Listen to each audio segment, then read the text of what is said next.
Good afternoon, ladies and gentlemen.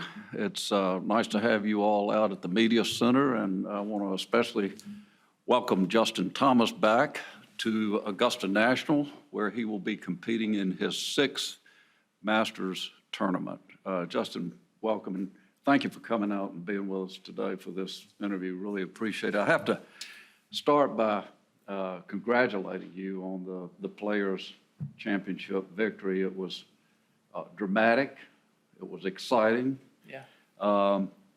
And it was quite an accomplishment, but also the fact that it marks your 14th PGA career win before you turn 28. That's a phenomenal accomplishment, and got to congratulate you on that as well. Great work. And now I think about your dad's interview after the tournament, right after the tournament, and he focused on a couple of things. One was your amazing ball striking out there and where that is, and then the other was the mental toughness that you demonstrated during that tournament. And I thought maybe you could build on those 2 points and think about it in terms of assessing your game, where you are today, how you feel coming in. It's got to be momentum, I would think, and then maybe how did you prepare for this week's event? Yeah, thank you. First off, obviously the Players was nice. I mean, I felt like I'd played some pretty good golf since Memphis and had some chances to win. Just hadn't been able to capitalize and get it done. But I feel like, like Jordan said last week, the more you put yourself there, the more comfortable you're going to get, and honestly, just the better chances you're going to have of getting it done. And I hadn't been playing great. I wasn't in a great place mentally going into Players, and for some reason, just clicked. I mean, I practiced really, really hard Monday through Wednesday to try to find something, to try to figure something out to where I could play the tournament pretty much, and just try to get it around, because I know that you can have hot rounds out there, and I was fortunate to just squeak by Friday to make the cut, and then found one of those rounds on Saturday. And then once I got there for Sunday, I was comfortable and just had to stay patient and stay in my own little world, and was able to really play flawlessly tee to green, and that was good enough for us to get it done. So I'm hoping, obviously it'd be nice to do that every round of golf you play, but that's golf and it doesn't work out like that. And but yeah, just been trying to work to get into that good mental frame of mind for this week, because I think that's just as important as anything. And really just get rested, because it's a grueling week. It takes a toll on you physically and mentally. So I've really just been trying to get rested and use yesterday, today, and tomorrow as opportunities to kind of get ready to where I feel like I'm near the top of peaking for my game once we tee it up Thursday, Friday. Great. It's kind of strange to think about your last finish here was your best, but it was just 6 months ago. Mm-hmm. And so you finished fourth. Mm-hmm. What did you learn during the fall tournament that you think will be helpful as you move into this and again into the preparation? I don't know if I could really say anything, because the golf course was so incredibly different. There were no fans. There were some new pins. I mean, it was obviously still the same golf course tee to green, but it was a different golf course at the same time. I mean, you had any sort of past memory that you had, you almost had to throw it out the window, because a lot of chips and putts just reacted differently. So, I mean, I'm able to grow on the good finish and had a chance. I was in final group Saturday, and I think second to last group on Sunday. I think. And I mean, I know that I can play this place well. I mean, very similar to Sawgrass. I love this golf course. I feel like it's a place that, I'm going to win at some point, at least I hope. And I feel like I can do it multiple times. But at the end of the day, there's only one person that wins at the end of every week. And I just need to keep working until if and when it's my time. Yeah, great. Thank you, Justin. Why don't we open it up for a few questions, Scott? And two for you, JT, that I'll ask separately if that's okay. First of all, when your last competition coming into this is the match play, is there anything you can take out of it, since there's such an unpredictable nature about how the results are going to go? I hope not. I mean, I've played that event 5 times and I've only gotten out of my pod once. So clearly I don't play that golf course very well and I don't like it, or there's something about everything in that format that's tough for me. I don't mind head-to-head match play, but I don't know. It's just weird. Clearly I don't like it. I have not played the place very well. And then when you get guys like Kiz, Cooch, and Louie in your group and you don't play the course very well and you don't play very well, that equals you going home on Friday. So to answer your question, no, I hope that is not a sign of things to come or sign of any kind of like form. But I after we knew we didn't have a chance on Thursday, I mean, Jimmy and I went out Friday. We're like, we're going to use this round to get ready for Augusta. I mean, if there's a shot that probably calls for, maybe just kind of a stock shot, we would say, all right, maybe we'll try to work this one a little bit to get ready for 13, tee shot on 13, or, you could have a hole like 7 as long as it was playing Friday at the match play. Be like, okay, this is kind of like 4 out here, that up tee or whatever, the left pin or something like that. So obviously we still wanted to win my match against Louie, but at the end of the day, my week was done with, and I was trying to use that day was the beginning of trying to get ready for Augusta. Secondly, I know you've had texting and talking with Tiger. Have you actually seen him? And what do you miss the most about him not being around this week?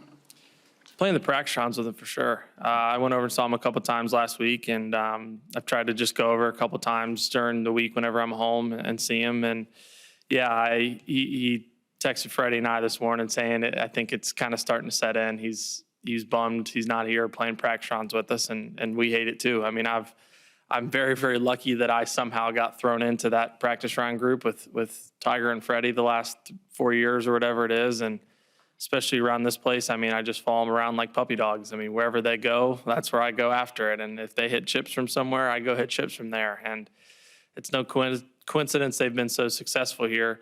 But they're also just great guys to be around. So definitely missed that part, but hopefully going to play with Freddie tomorrow. He didn't feel like getting up in the early cold weather this morning. So I made sure to give him some grief. I don't know if he would have bailed on me if Tiger was with me, but he did on me, so hopefully I'll get to hang with him tomorrow. Good. Ryan? Ryan?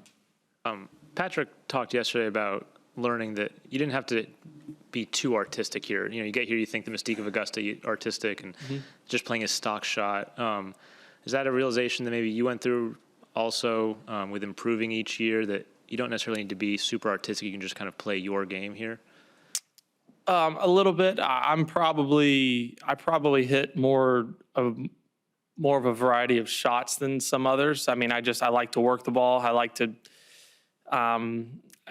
even if it necessarily doesn't call for a shot, if I'm more comfortable hitting it, like that's the shot I'm going to hit. I think I'm probably almost the other way around, if anything. I mean, you look at a hole like 16 at Sawgrass for me this year. I've not hit that tee shot very well in my career. It's a tee shot I don't like. I don't like working it right to left with a driver on demand.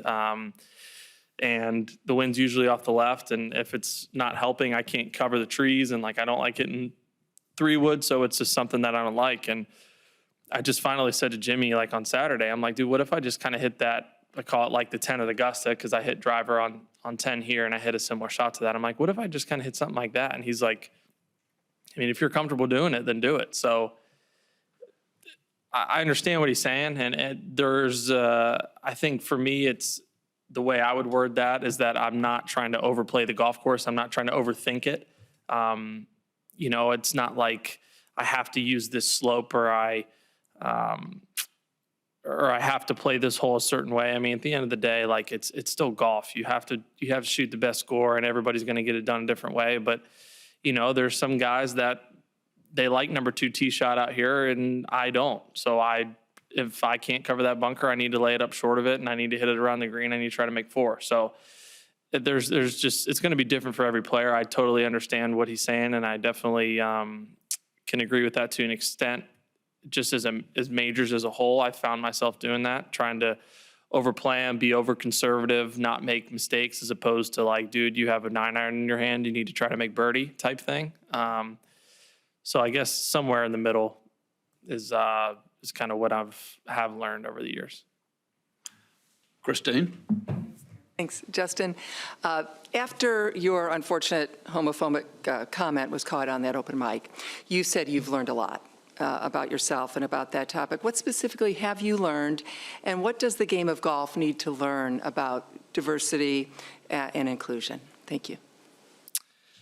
Yeah, I've learned a lot about myself, just having a lot of uncomfortable conversations, having a lot of, I have to do a lot of stuff I don't have to do. I'm choosing to do a lot of stuff behind the scenes because clearly I needed to grow as a person. But that's, it's just a part of life. It doesn't matter if I made a mistake as bad as that, or if I hurt someone in my family's feelings, or if I made a mistake on the golf course. Like, everybody in this room is trying to learn and grow throughout their progression as characters, as individuals. And I unfortunately just put myself in a situation where my route was a lot different route than I had seen it going, but that was the route now that I have. And everything happens for a reason, and I had a very difficult time understanding what that reason was, but trying to look at it as a positive and understand that I have a great chance to not only better myself, but better people around me. And I feel like I've been on a great path for that, and I think the game of golf is doing great for that in terms of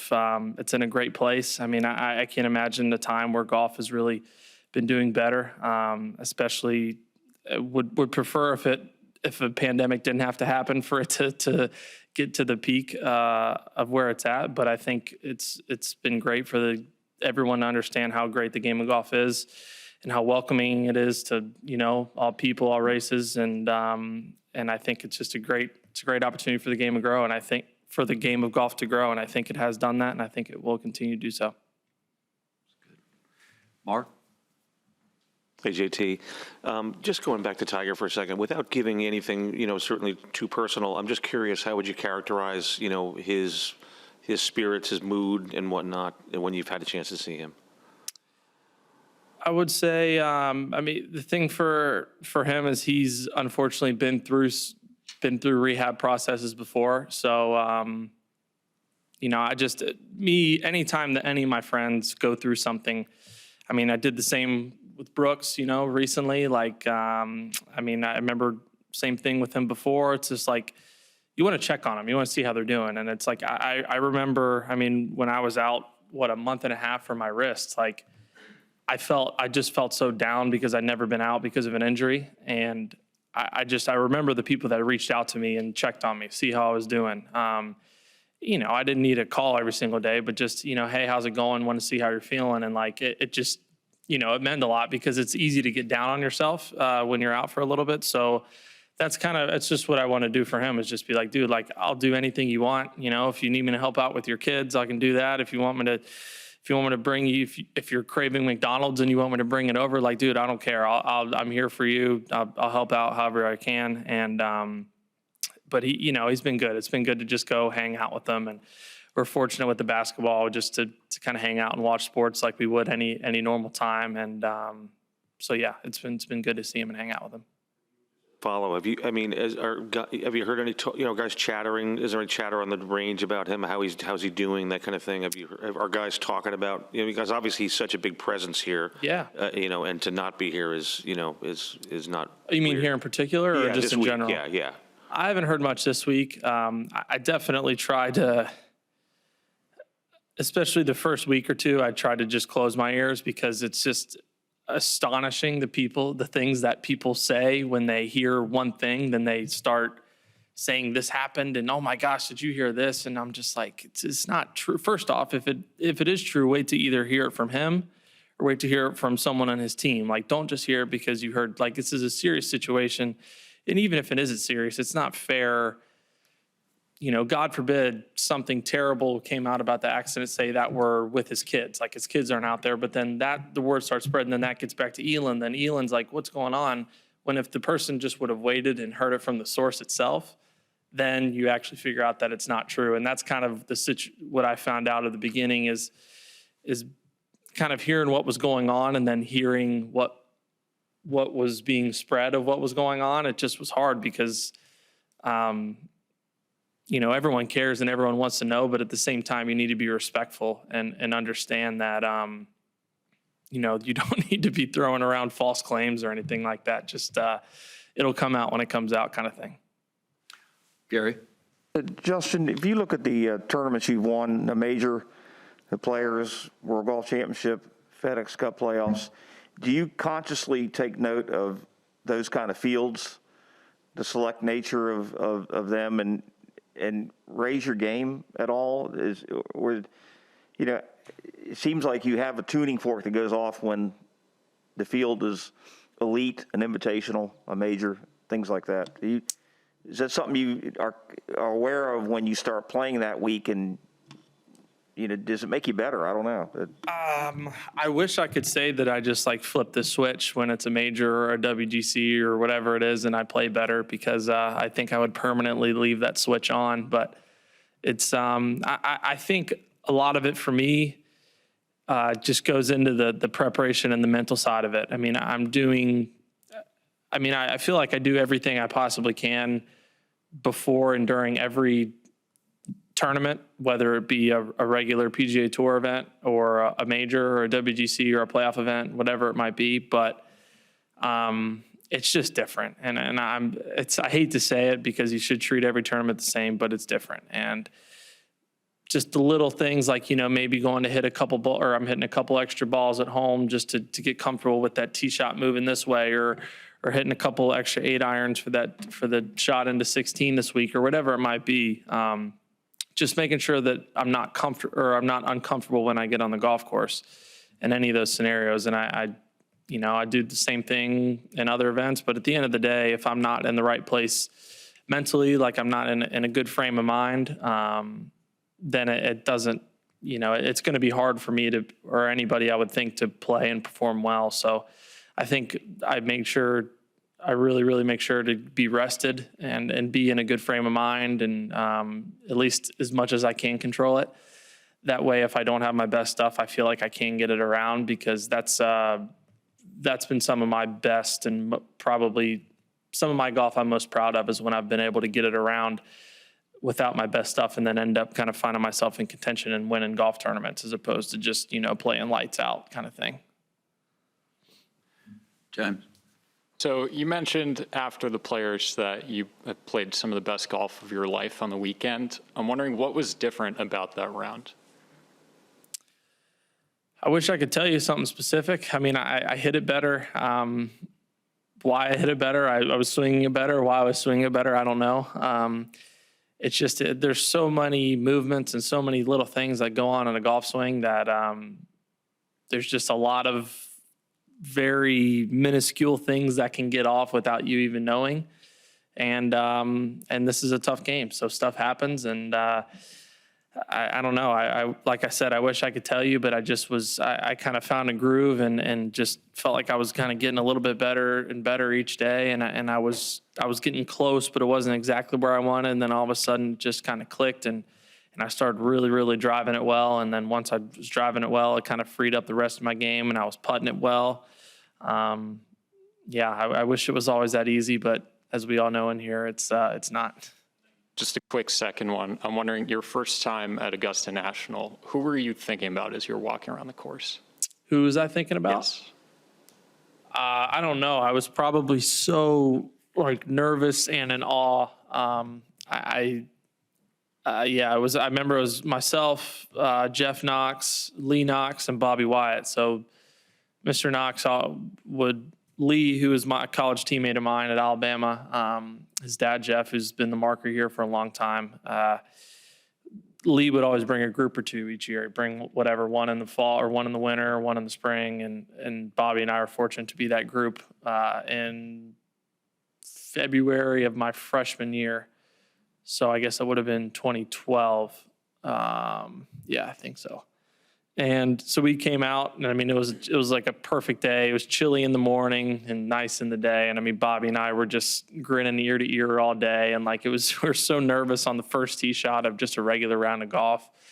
But it was fun. I mean, obviously you get to certain holes, and certain holes have certain memories of different people doing different things and hitting shots. And obviously, you have 16, you have some of the Eagles on 13 and 15, and then you have Jack's putt on 17 and all the putts you've seen made on 18. So it really was just an experience. I mean, you take it in, enjoy it, and really get to practicing because you want to be playing and sitting here one day.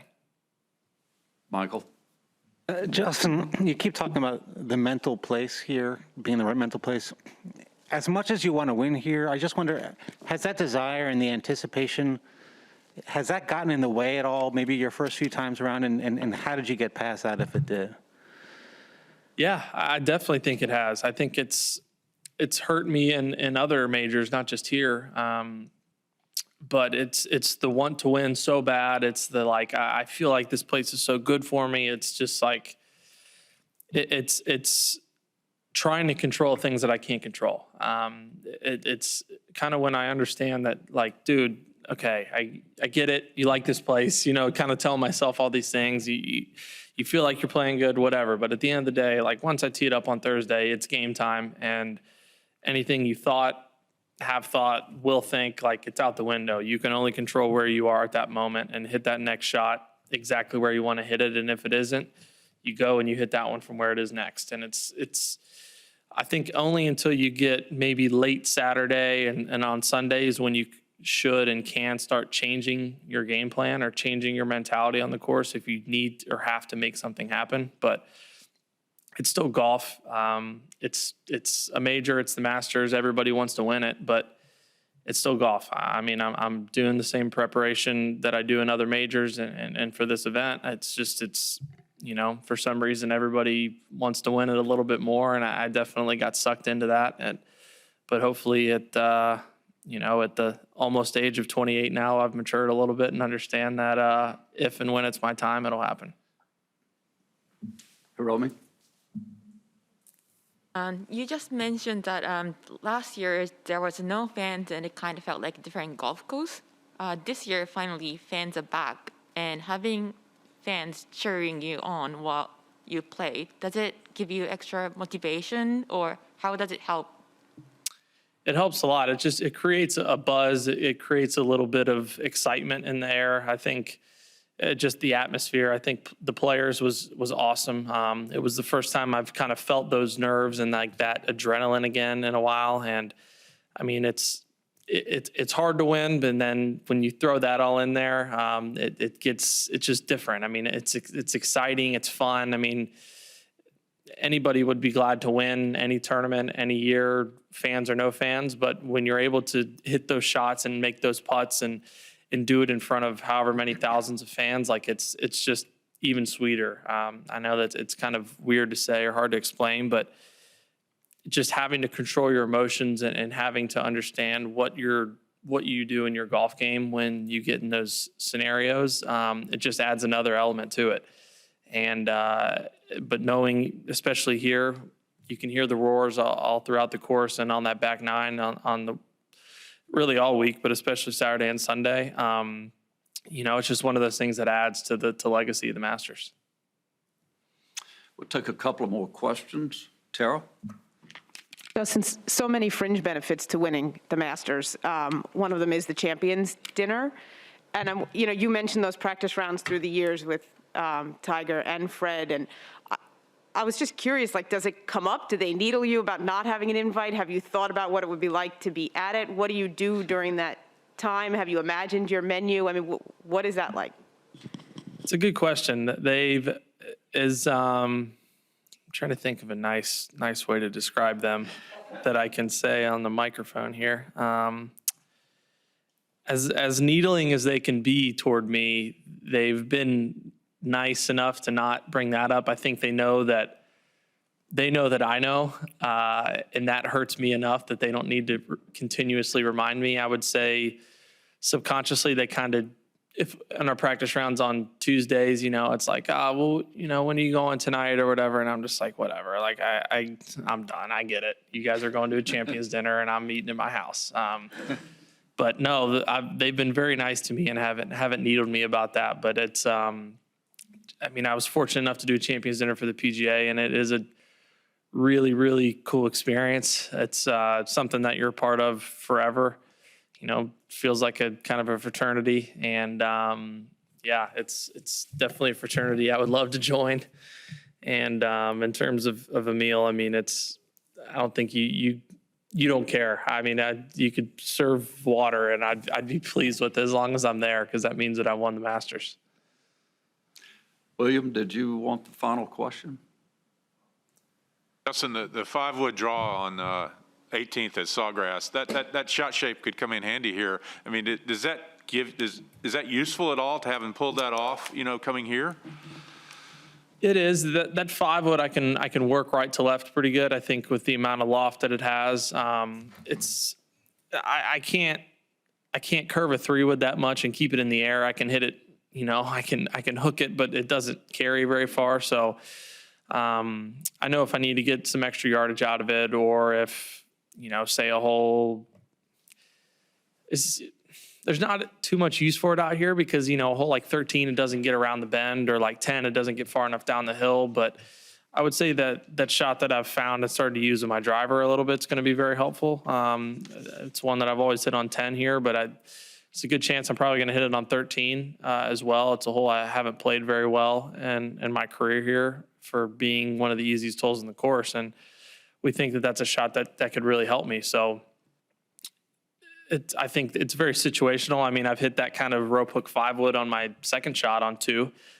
It's just really something, kind of like I was saying with Sean earlier, is that I enjoy the creativity aspect of golf and being able to work the ball both ways and different flights if you need or want to, or if it just makes the shot a little bit easier, or maybe fit it, or if I'm not comfortable with the predominant shot that it's asking for, maybe I'm comfortable doing something else. And that's something that I've been able to do with that 5-wood, and why it's been in my bag for 6 years now. Great. Thank you, ladies and gentlemen. Thanks. And Justin, good luck to you. Thank you.